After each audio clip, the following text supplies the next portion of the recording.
Pwede po ba yung reset up preference, boss? Yan ang tanong ni Boss Sally Bandin Kamagdang sa comment section. Special shoutout nga pala sa'yo, boss. Sana po mapanood nyo po ito.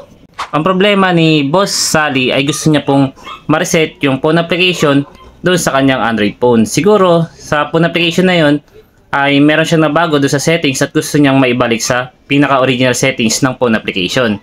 Ngayon mga boss, kung ganito rin po ang problema ninyo, ay tuturo ko po sa inyo yung paraan para kahit paano po ay masolusyonan yung ganitong problema para po maibalik po yung original setup ng phone application dyan sa inyong mga Android phone. Kung meron kayong gustong i-reset na phone application dyan sa inyong mga Android phone para maibalik yung original settings niyan, kaya kailangan nyo lang pong gawin dyan mga boss ay pumunta lang po sa pinaka main settings ng phone application na yon.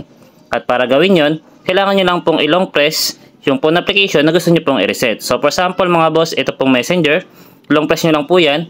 At pagkatapos, pumunta lang po kayo sa app info. Pinutin nyo lang po yan.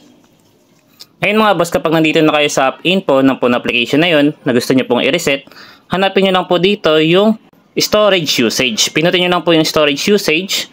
At pagkatapos mga boss, ang kailangan nyo pong gawin dito ay pinutin nyo lang po yung clear data. Kapag pinindot nyo po yung clear data ay mabubura po yung nakasave na data dyan sa inyong mga phone application at may babalik mga boss yung pinaka-original settings ng phone application na ito. At sa ganung paraan mga boss ay may babalik nyo na po yung original settings ng inyong mga Android application dyan sa inyong mga Android phone.